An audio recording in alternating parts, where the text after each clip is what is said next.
cosas. El miércoles recién terminábamos hablando acerca de cómo servir los unos a los otros. Y simplemente como forma de introducción quiero explicaros, como iglesia de Cristo, tenemos que tener en primer lugar una característica. No es el tema, estoy dando un resumen porque hoy vamos a cambiar un poco el panorama y es empezar un poco más en la acción. Pero escuchen lo siguiente. El día miércoles concluíamos con lo que dice Efesios capítulo 2, versículo 21, en quien todo el edificio bien coordinado va creciendo para ser una morada santa en el Espíritu. Y veíamos que la palabra edificio, con la palabra llegar a ser un templo santo, edificio es un lugar de construcción y el templo es un lugar donde vive la presencia de Dios. También se usa para explicar que ahí vive una divinidad. Entonces con esto quiero decir, no es lo mismo edificio que templo. Dice, en quien todo el edificio bien coordinado va creciendo, nunca deja de crecer. Y comparábamos algo, el año que viene su hijo no va a medir lo mismo, ni va a tener las mismas características, sus ojitos van a ir creciendo y sucesivamente. La cuestión que decíamos, el creyente, año que pasa, día que pasa, semana que pasa, mes que pasa, tiene que estar en un crecimiento continuo, siempre y cuando viva con el Espíritu Santo. Esto es a modo de volver a dar un recordatorio de lo que hemos hablado. Escuchen lo siguiente. Entonces mencionábamos que una iglesia que no se está edificando, o sea, que no está creciendo, una iglesia que en pocas palabras no está unido a su hermano, es una iglesia que no ama. Y una iglesia que no ama es una secta. Una iglesia que no es santa es una secta. Porque no está el amor de Dios, no se santifica.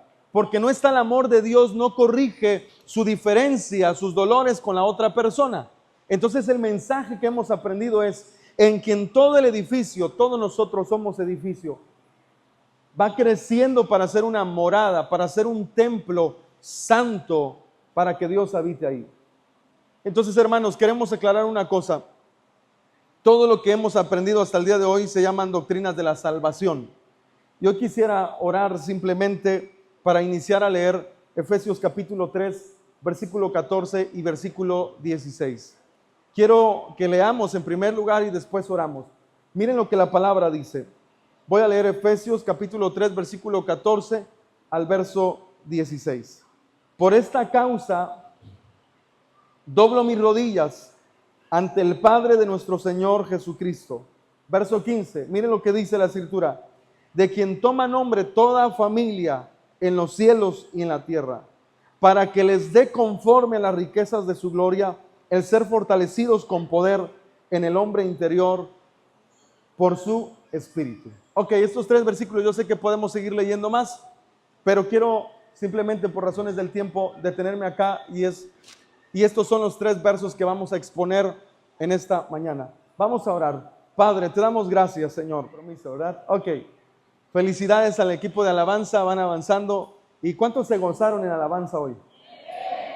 Pues los cantos que se cantaban hoy fueron cantos 100% cristocentristas, en el sentido de libre, tú me hiciste libre, libre, Señor. Rotas fueron las cadenas que ataban a mi corazón. Y eso es cierto, hermanos. Hoy usted tiene un motivo, pero ese motivo sobrepasa más de 1000 motivos. Ese un motivo es Cristo murió por nosotros, nos compró, nos redimió y quitó nuestro pasado. Ahora, ¿cuántos libres están en esta mañana aquí con gozo? Sonría, por favor. No esté ahí amargado, triste o depresivo pensando en cosas. Estamos libres y estamos libres para escuchar la palabra de Dios hoy. Hemos leído estos tres versículos, Efesios capítulo 3, 14 al 16. Simplemente quiero introducirme con las siguientes palabras. El apóstol Pablo nos ha enseñado en esta carta, la carta de los Efesios, a los Efesios, tantas cosas, las cuales nos dieron a descubrir toda nuestra condición antes de ser salvos. ¿Recuerdan el capítulo 2? ¿Cómo iniciaba el capítulo 2? Por favor, si nos puedes poner, Sharon, Efesios capítulo 2, versículo 1. Miren lo que la Escritura nos enseña en Efesios capítulo 2, versículo 1. Voy a leer. Dice la Escritura así. Y Él les dio vida a ustedes cuando estaban muertos en sus delitos y pecados. Vamos a leer hasta el verso 3. En los cuales anduvieron en otro tiempo siguiendo la corriente de este mundo conforme al príncipe de la potestad del aire, el espíritu que ahora opera en los hijos de desobediencia, entre los cuales también ustedes, todos nosotros, vivimos en otro tiempo en los deseos de nuestra carne. Siga leyendo, por favor. Haciendo la voluntad de la carne y de los pensamientos, y éramos por naturaleza hijos de ira, lo mismo que los demás. Ok, en esta carta Pablo nos muestra las realidades de nuestra vida antes de Cristo, las cuales nos dieron a descubrir toda nuestra condición antes de ser salvos y ahora como salvos. Lo que hoy aprenderemos es cómo Pablo no queda conforme en el hecho de decirnos como un maestro cómo fuimos salvos y cómo sucedió todo esto. Y sucedió gracias a que Cristo fue crucificado en la cruz del Calvario. Pablo no está conforme en enseñarnos como un maestro. También observaremos en esta enseñanza cómo Pablo no solo es teológico en su manera de enseñar, sino también tiene un corazón, un gran corazón pastoral. Pablo no solamente en la carta a los Efesios es un maestro al enseñarnos nuestras condiciones de cómo éramos antes y cómo estamos ahora en Cristo. Eso es como maestro, pero ahora como pastor quiero que volvamos a la carga, a leer lo que dice Efesios capítulo 3, versículo 14. Mientras buscan la cita, quiero simplemente terminar mi introducción con lo siguiente. Quiero resaltar en este momento que debemos aprender la actitud pastoral que el apóstol Pablo mantuvo siempre. No redujo su amor solo en enseñar lo que éramos sin Cristo. No redujo su amor en explicar la salvación, sino haciendo todo lo mencionado, también accionó, magnificando su amor pastoral por cada iglesia, orando. Y vamos a leer una vez más el versículo 14 solamente. Por esta causa doblo mis rodillas ante el Padre de nuestro Señor Jesucristo. Ok, fíjense bien. Si ustedes pueden ubicar en el capítulo 3, desde el versículo 1 hasta el versículo 13, Pablo explica que él fue injertado, fue el menor.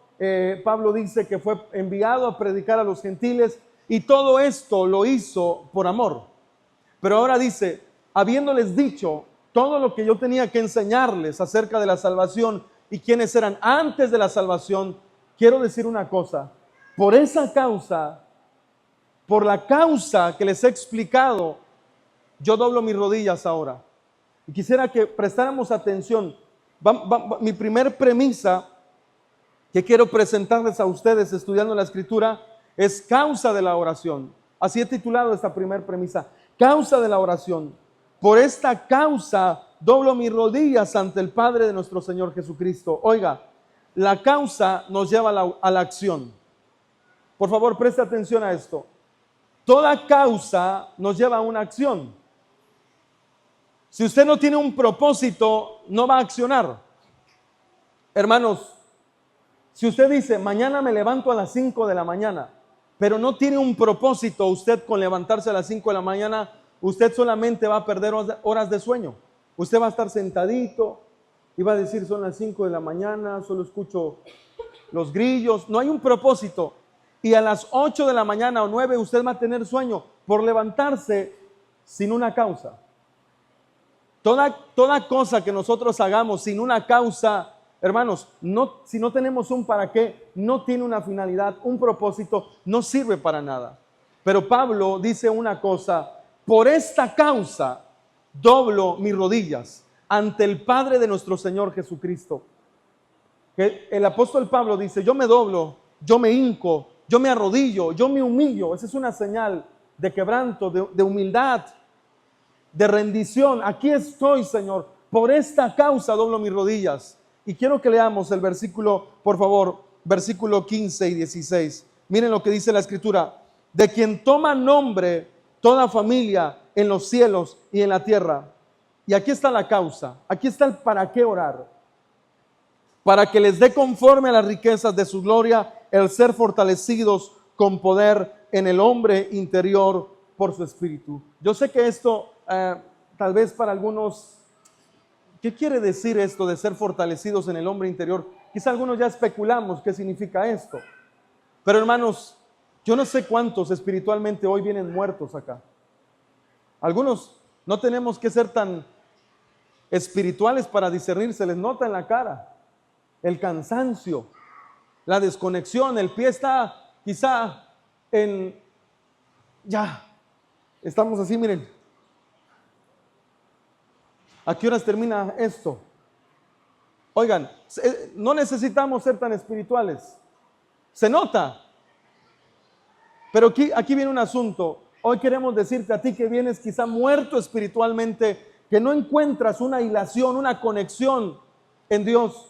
Estaremos orando por ti. Porque tú fuiste comprado, eso por la fe lo digo, con la sangre de Cristo para ser salvo. Y es probable que no traes ánimos hoy, pero vienes por mero cumplimiento. Vienes porque tu conciencia te va a acusar si te quedabas en casa. Te felicitamos. Pero más que eso, quiero animarte a algo.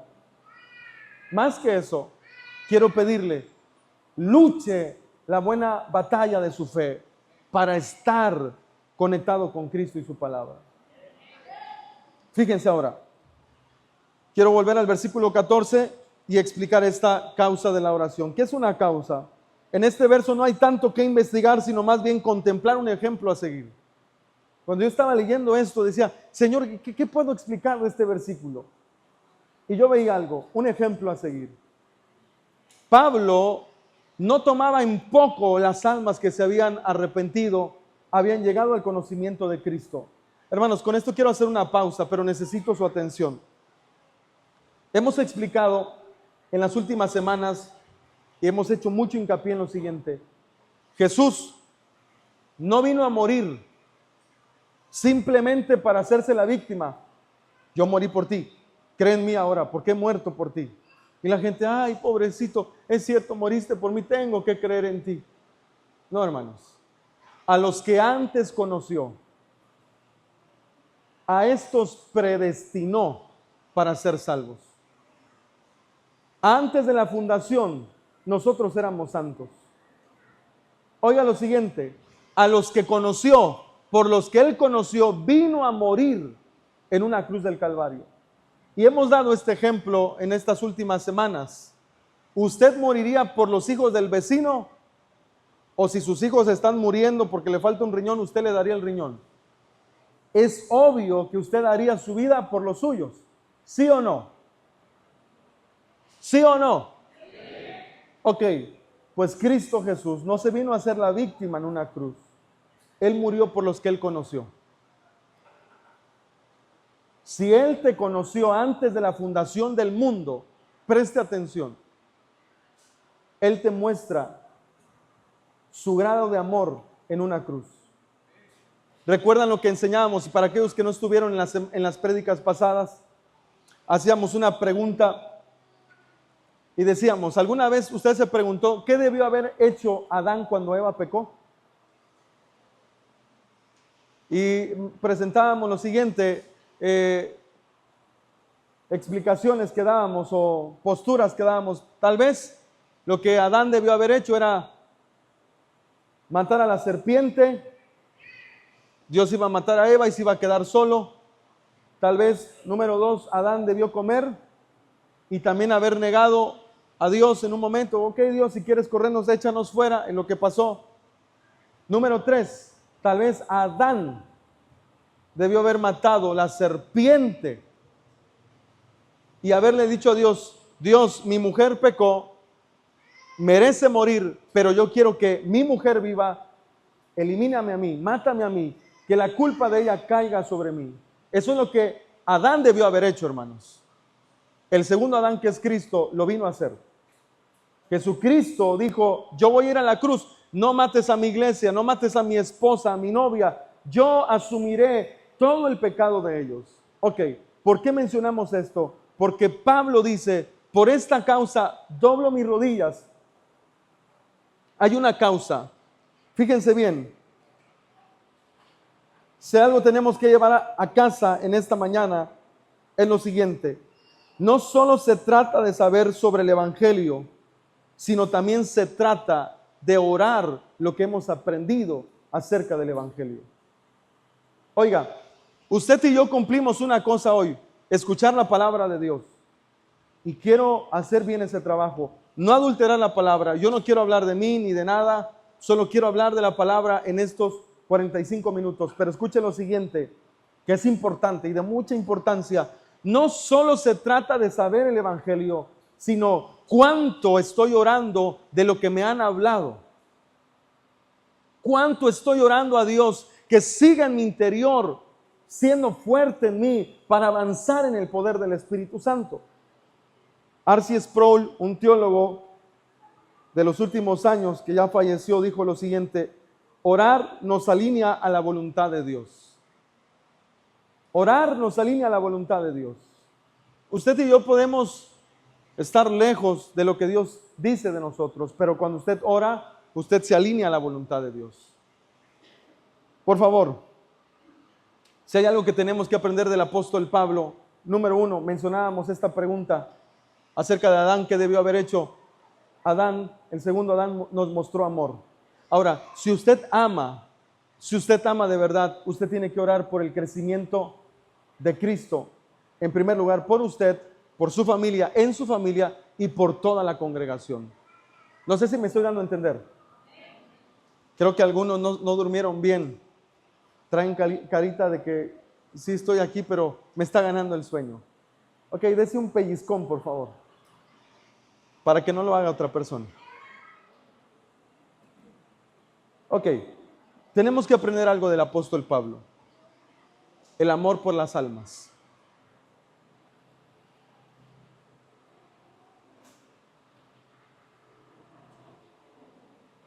Escuche, por favor. De nada nos sirve despertar a las 5 de la mañana pensando que vamos a orar y no oramos. Y solo balbuceamos. Si usted no tiene un propósito para orar, de nada sirve orar. Entonces, ¿creemos que hay motivos para orar en esta mañana? Más que su necesidad, sí hay un motivo y lo vamos a aprender hoy. El apóstol Pablo nos muestra que hay un motivo para orar. Como bien hemos aprendido en Romanos 8:29, el propósito de ser predestinados y escogidos tiene la finalidad de parecernos a Jesús.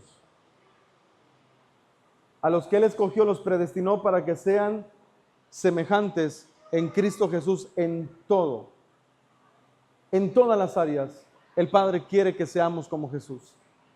El apóstol Pablo nos muestra en esta carta de Efesios capítulo 3, versículo 14, el amor que Él tiene y que ese amor le hace doblar rodillas para orar por todos los creyentes.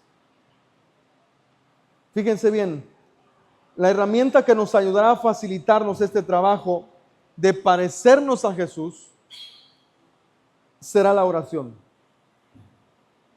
Oiga, la herramienta que nos ayudará a facilitarnos el trabajo de parecernos a Jesús será la oración. Preste atención a lo que estoy hablando, hermanos. Leer la palabra y oírla nos ayuda mucho. Pero la oración nos facilitará el trabajo de parecernos a Jesús. Seguramente todos los casados comprenden que hay batallas en el matrimonio cuando se trata de diferencias. Yo pienso diferente a mi esposa en ciertas áreas. Y cuando hay diferencia de pensamientos, es donde empiezan los disgustos.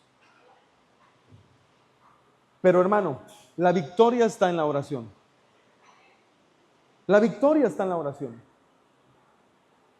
Toda persona que ora, tenga por hecho que se va a parecer a Jesús. Obviamente no una oración cualquiera, es una oración bíblica. Toda oración nos facilita el trabajo de parecernos a Jesús. Ahora quiero decir lo siguiente, el tema de hoy no es la oración, pero sí tenemos que hablar de ella en breve. Y voy a dar 4 puntos que quiero explicar acerca de la oración. Número 1, el primer punto acerca de la oración, todo sale porque Pablo dice, por esta causa doblo mis rodillas ante el Padre de nuestro Señor Jesucristo. Número 1, la oración glorifica a Dios y cuando Dios es glorificado, el hombre es beneficiado. Eso en primer lugar. Segundo punto, la oración es la única forma, el único método en el que el hombre reconoce que Dios fue quien obró. Hermano, el doctor te dijo, esta úlcera no se te quita con nada. Aunque te operemos, eso va a seguir. Pero cuando usted le echa la oración, los kilos, usted dice, la úlcera desapareció. La oración es lo único que al hombre le hace reconocer que fue Dios quien obró. ¿Por qué cree que Dios nos pide orar? ¿El hombre es tan orgulloso? No, es por mi palanca que tenía en la agencia municipal. No, es por el conecte que tengo allá en los United States. Oiga, es por esto y por lo otro. No, es que fui yo. Pero cuando el hombre ora, reconoce, se humilla y dice, solo Dios lo pudo hacer. Ok, tercer punto. Debemos orar simplemente porque Dios nos pide que oremos. Así de sencillo. Oren para que no entren en tentación. Pablo, en otras palabras, dice orar sin cesar. Punto número 4 de la oración. Jesús, siendo Dios, tuvo, oiga lo siguiente, la necesidad de orar.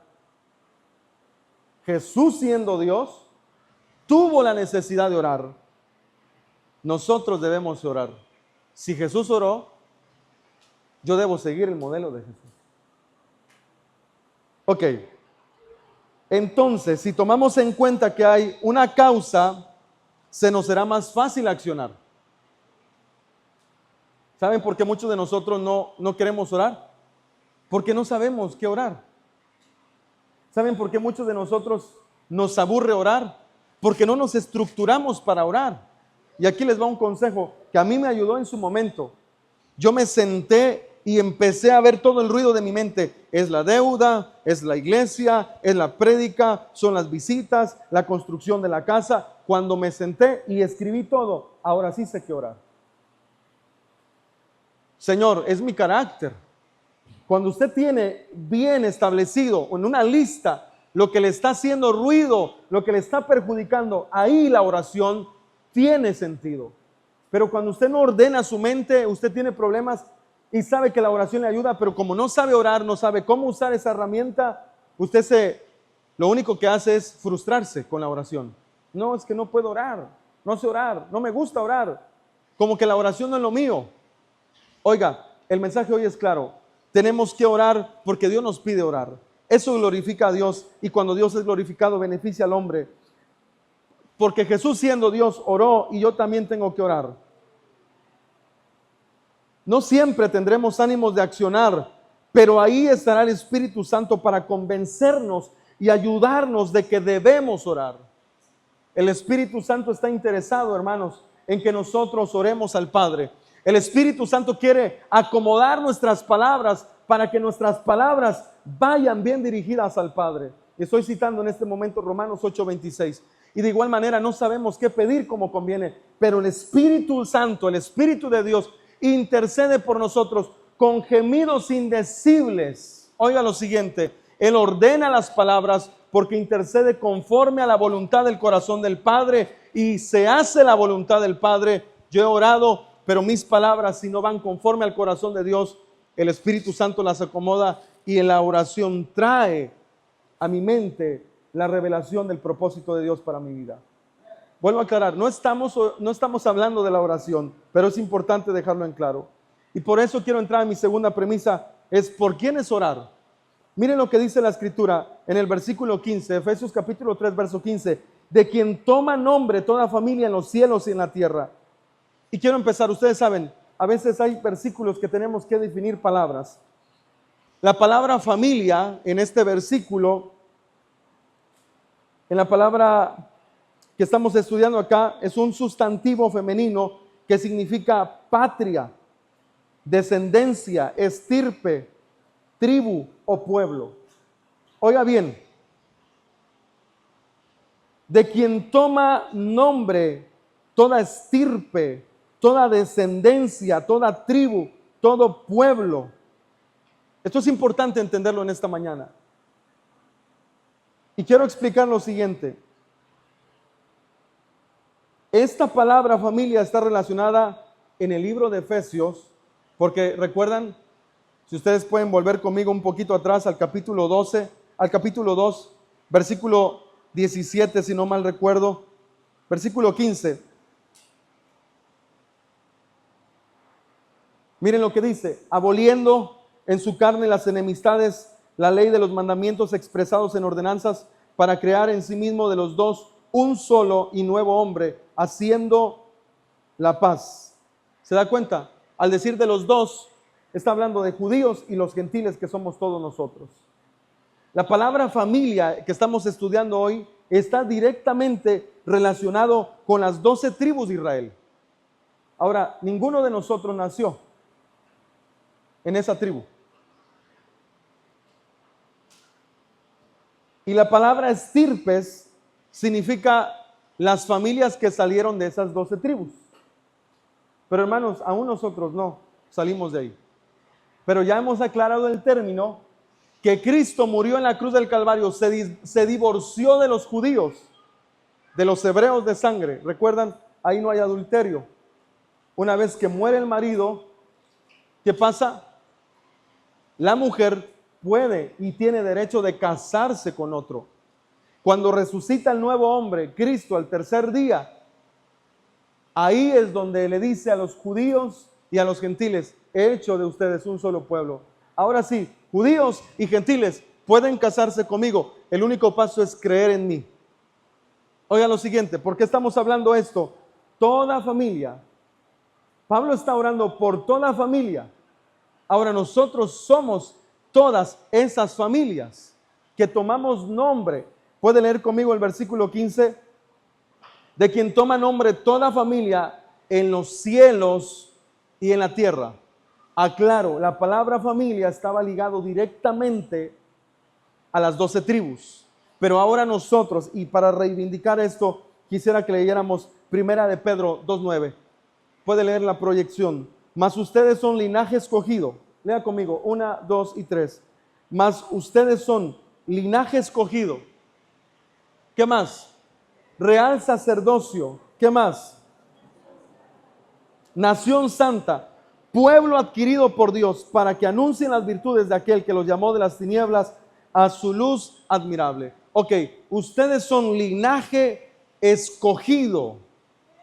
Él nos escogió, de quien toma nombre toda familia en los cielos y en la tierra. Hermanos, no éramos parte de la familia de Dios, pero ahora somos linaje escogido, real sacerdocio, nación santa, pueblo adquirido por Dios. Somos la familia de Dios. Ahora, el primer intercesor en los cielos que está orando todo el tiempo por nosotros se llama Jesucristo, el Hijo de Dios. Él está orando. Me gustó lo que dijo una vez Carlos Spurgeon. Jesús está más interesado en tu vida espiritual que tú mismo, porque Él no deja de interceder.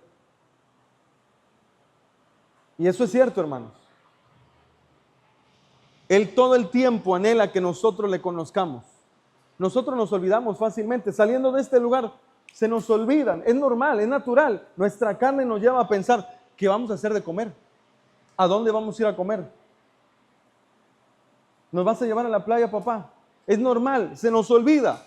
Nuestra carne nos lleva a eso. Pero Cristo todo el tiempo está pensando en nosotros. Y prepárese, porque lo que vamos a aprender hoy es muy hermoso. Fíjense bien. Pablo ora por los escogidos. Pablo ora por todos aquellos que han recibido el Evangelio. Ora por los que entienden el Evangelio. Pablo no está orando por un desconocido. Y a eso quiero ligar lo que dice Juan 17:9. Antes de leer Juan 17:9, quiero recordarles una cosa. A Jesús se le hace muy difícil orar por alguien que no conoce, por alguien que no ha creído en Él. Miren lo que dice: yo ruego por ellos, no ruego por el mundo, sino por los que me diste, porque tuyos son. No sé si estamos comprendiendo eso en esta mañana. Hay alguien que está orando por ti, hermano. Y no es hombre. Es Jesucristo. ¿Puede leer este versículo otra vez conmigo? Miren lo que la palabra dice. Yo ruego por ellos, Padre, yo ruego por ellos, por los que han creído en mí. No ruego por el mundo, sino por los que me diste, porque tuyos son. Vuelvo a aclarar este término, no miento. A Jesús le es difícil orar por alguien que no ha creído en Él. Por alguien que no es de Él. ¿Se da cuenta, hermano? Le voy a preguntar algo en esta mañana y si usted tiene fe, responda con fe ese sí o ese amén. ¿Usted cree que es escogido? ¿Usted cree que es salvo? Entonces, hermano, si tú lo crees, hay alguien que está orando por ti. Si hasta ahora no has pecado o no te han dejado pecar o se te ha frustrado tu pecado o no fuiste de mal en peor como se esperaba por algunos, es porque alguien estuvo intercediendo por ti en tu peor día. Se llama Jesús. Si por algo estamos de pie, hermanos, si por algo usted está todavía en su casa con su esposa o esposo, si por algo tu matrimonio no se destruyó, es porque Cristo estuvo intercediendo. ¿No se alegran por eso en esta mañana? Gloria a Dios.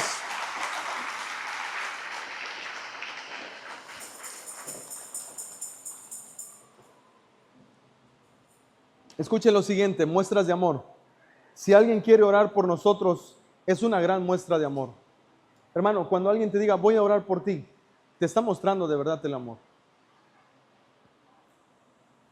Hermano, para la gente a veces es más fácil regalarle a usted, ¿qué le parece? Una despensa cuando lo llega a visitar, pero le es más difícil orar por usted. Yo puedo llegar con una taza de recuerdo, mire, le traje esto de Oaxaca o de Chiapas, ¿no? Pero que alguien te diga, estoy orando por ti, es una gran muestra de amor. No sé si me estoy dando a entender. Oiga lo siguiente, si alguien está orando por ti de verdad, te está mostrando interés genuino por tu crecimiento espiritual. Ahora, vamos a cambiar. El que alguien esté orando por mí. Ahora, ¿yo estoy orando por alguien? ¿Estás orando por ese amigo que ves que va de mal en peor? ¿Estás orando por ese hermano que sabes que no está bien? ¿Estás orando por tu familia, por tus abuelos, por tus padres? Ya aprendimos por qué orar, 4 cosas muy básicas. Eso glorifica a Dios. Y cuando eso pase, vamos a recibir el beneficio. Ahora, si estamos orando como iglesia, créame, hermano, estaremos madurando para ser como Cristo. Como ya hemos mencionado y hemos atribuido, iglesia que no ama es una secta, iglesia que no es santa es una secta, iglesia que no ora no es iglesia, hermanos. Si has dejado de orar, empieza a orar. Hoy tienes que salir con una pasión o al menos con un interés. Y si no interés, debes de salir al menos con el entendimiento de que orar te hace bien. En estos días me puse un poco mal de salud y me dieron test. ¿Saben por qué estoy parado hoy acá? Gracias a Dios, por la gloria de Dios, estoy acá por su ayuda. Pero esos hermosos test me ayudaron. Y pregúnteme, ¿saben rico esos test que me dieron? Es de pitiona con tortilla quemada, ¿verdad? Y no quería, pero gracias a Dios y gracias a eso me siento bien. Ahora, la oración es como tomar ese té a veces. Orar no. Levantarme temprano o dormirme tarde por orar, no, yo no quiero orar, pero hermanos, te va a hacer bien. Orar te hace bien. Entonces, iglesia que no ora no está haciendo iglesia, porque la iglesia en el libro de Hechos, la iglesia primitiva era una iglesia que vivía en la palabra, que compartía el pan, que se amaban unos a otros y que oraban y cantaban y alababan a Dios juntos todo el tiempo. Eso es una iglesia. Ahora, quiero entrar a la tercera premisa, que orar. Miren lo que dice el versículo 16. Para que les dé conforme a las riquezas de su gloria. Esto es la oración. Para que les dé conforme a las riquezas de su gloria el ser fortalecidos con poder en el hombre interior por su espíritu. Lo puede leer conmigo una vez más a la cuenta de 3. 1, 2 y 3. Para que les dé conforme a las riquezas de su gloria el ser fortalecidos con poder en el hombre interior por su espíritu. Miren, ya voy finalizando porque vamos a tomar la Santa Cena. Este versículo lo dividí en dos partes. Número 1, ¿qué debemos orar? 1, orar para que nos dé conforme a las riquezas de su gloria. Y en este punto quiero explicar algo. Yo investigué la palabra riquezas y la palabra riqueza tiene que ver con abundante. Y específicamente esa palabra tiene que ver con riqueza literalmente material y riqueza sobre todo espiritual, en el espíritu. Obviamente este versículo hace un balance. Él en primer lugar te quiere espiritualmente rico. ¿Cuántos quieren ver espiritualmente rico a su hermano que tiene a la par? Yo sí, hermano. Porque entre más rico espiritualmente sea usted, usted va a vivir la vida mejor. Usted va a ver los problemas pequeños. Usted va a decir, todo lo puedo en Cristo que me fortalece. Tengo que orar nada más, tengo que esperar. Estos problemas no me van a vencer, no me van a matar. Yo voy a ver la mano de Dios. El hombre rico espiritualmente puede ver con los ojos de Dios en cada situación. Ahora, fíjese bien lo que dice la Escritura.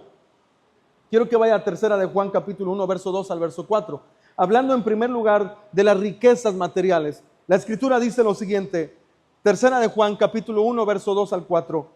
Amado, yo deseo que tú seas, amado, yo deseo que tú seas, que tu hermano, que tú seas prosperado en todas las cosas, pero atención, y que tengas salud, así como prospera tu alma. Dese cuenta, si pudiéramos invertir el versículo, si tu alma está próspera, entonces habrá prosperidad en todas las cosas y en tu salud.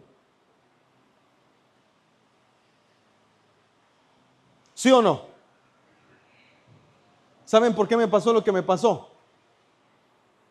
Por estrés, por carga laboral. Eso fue lo que me pasó. No estaba descansando en Dios. Va para usted. Invertamos el versículo. Si tu alma está próspera, vas a ser próspero en todo lo demás. La finalidad de predicar el evangelio no es hablar de prosperidad económica, es hablar de tu prosperidad en el espíritu. Sé próspero en tu oración, sé próspero en tu comunión con Cristo, sé próspero en el amor con tus hermanos, en tu casa, en tu matrimonio, con tu familia, con tus vecinos, con tus hermanos en la fe. Oiga lo siguiente, verso 3, no terminemos de leer, miren lo que dice. Pues mucho me regocijé cuando vinieron los hermanos y dieron testimonio de tu verdad, de cómo andas en la verdad. Hermano, no hay prosperidad si estamos separados de Cristo. Pero pastor, yo veo que hay hermanos que ya ni vienen a la iglesia y cómo les está yendo de bien. Sí, pero eso no se llama prosperidad, hermano. Esas riquezas, sí están abundando las riquezas, pero no hay felicidad. Y voy a decir algo con mucho respeto, y probablemente algunos de aquí estén así. Hay gente que puede ganar mucho dinero, pero ¿cómo está pagando a médicos? ¿Cómo le está pagando a los doctores? Probablemente te entra al mes 40,000 pesos de ganancia. Eso deseo yo, que aquí hayan hermanos prósperos económicamente, libres. 40,000. Pero ¿sabe qué? Hay personas que esos 40,000, 20,000 para esto, 20,000 para lo otro, se nos fue el dinero. Es que la operación salió en tanto, hermanos, y el siguiente mes otro problemón. Y cada mes están pagando. Hermanos, quiero decirles algo a ustedes. Miren lo que dice el versículo 4. Esto es lo que yo quiero decirles. No tengo yo mayor gozo que este, el oír que mis hijos andan. ¿En qué? Versículo 4, ¿lo tienen? Ahí, siguiente versículo, por favor. Miren lo que dice. Leamos juntos. No tengo yo mayor gozo que este, que el oír que mis hijos andan en la verdad. Esa es la prosperidad en primer lugar, en el Espíritu. Quiero leer también Romanos 8:32, hablando de las riquezas materiales.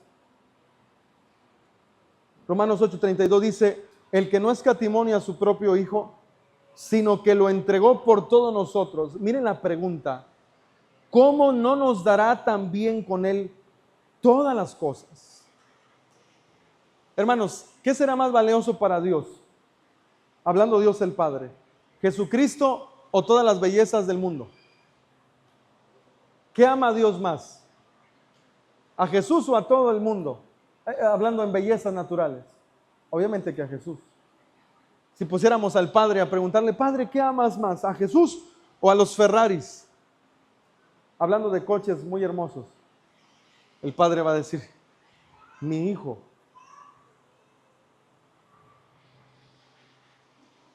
Si el Padre ya nos dio lo que más amaba para que lo sacrificaran y lo asesinaran por nuestros pecados, que no te haya de dar para ese pago que tanto tú estás pidiendo. Que no te haya de dar para esa cirugía que tienes y que está próxima. Es que son 120,000 y el doctor no me va a decir que me va a dar en pagos. No me operan si no tengo el dinero. Hermano, quiero decirte algo. Dios te va a dar, te va a abrir puertas, pero Él quiere que ores. No sé si estamos comprendiendo eso en esta mañana. Ahora, quiero leer también lo que dice 1 Timoteo 6:16. 1 Timoteo 6:16. Yo voy finalizando. Miren lo que dice la Escritura. El único que tiene, 6:16. Yo me equivoqué acá. Vamos a la Escritura, por favor. 1 Timoteo, anoté mal aquí mi cita, capítulo 6.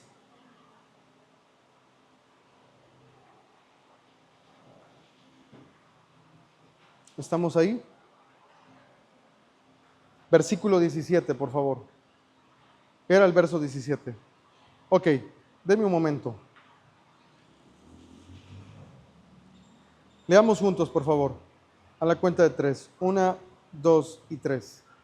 A los ricos de este siglo manda que no sean altivos, sino ni pongan la esperanza en las riquezas, las cuales son inciertas, sino en el Dios vivo. Miren lo que está diciendo la palabra, que nos da todas las cosas. Ahí está. ¿Cómo? ¿Cómo nos las da Él? En abundancia, para que las disfrutemos. Si usted va al libro de Eclesiastés, no vamos a entrar ahí ahorita. Si usted va al libro de Eclesiastés, va a aprender algo. El rey Salomón se esmera en decir algo. He visto a ricos que tienen las manos llenas de riquezas, pero en la noche no pueden dormir porque tienen miedo de que alguien les robe sus riquezas. Pero he visto gente noble, dice el rey Salomón, que con su mano derecha trabaja y con la siguiente recoge, guarda y descansa bien. Se levanta al siguiente día y tiene lo suficiente. Oiga lo siguiente. Dios nos da todas las cosas en abundancia para que las disfrutemos. ¿Cómo nos da Dios? En abundancia. ¿Por qué estamos hablando de todo esto? Con una sola finalidad. Quiero que volvamos a leer el Efesios capítulo 3, verso 16. Para que les dé conforme a las riquezas de su gloria. Fíjense, en primer lugar nos dio a Cristo, la riqueza más grande, que es espiritual. Y si tienes a Cristo espiritualmente, eres rico. Oiga, si tienes a Cristo en tu diario vivir, eres rico. Pero también si tienes a Cristo, vas a tener en esta tierra en abundancia para que disfrutes. No para que vayas tras el mundo.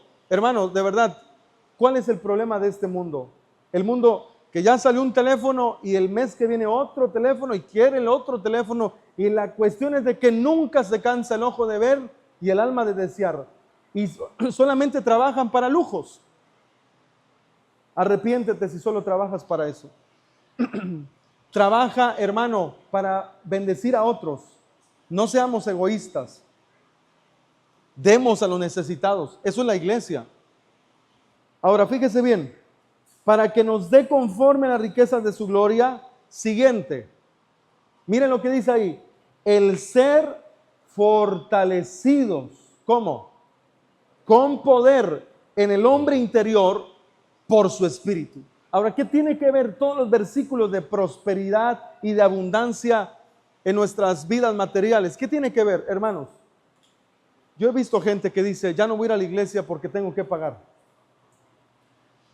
Ya no voy a ir a la iglesia porque hoy me toca vender, porque mañana mis hijos entran a la escuela.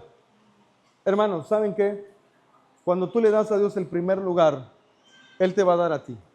No estoy manipulando esta prédica. Hay momentos donde sí es entendible, hay que ir a aprovechar algún negocio que se puede hacer, pero no va a ser cada domingo. Pero cuando tú estás cambiando el primer lugar a Dios, es ahí donde empieza el problema. Por favor, presta atención. Si Él ya nos dio a Cristo, que no nos haya de dar para que no lo material, para que no tengamos estorbo en nuestra búsqueda y en nuestro deseo de crecer para ser como Jesús. Quiero aclarar este punto.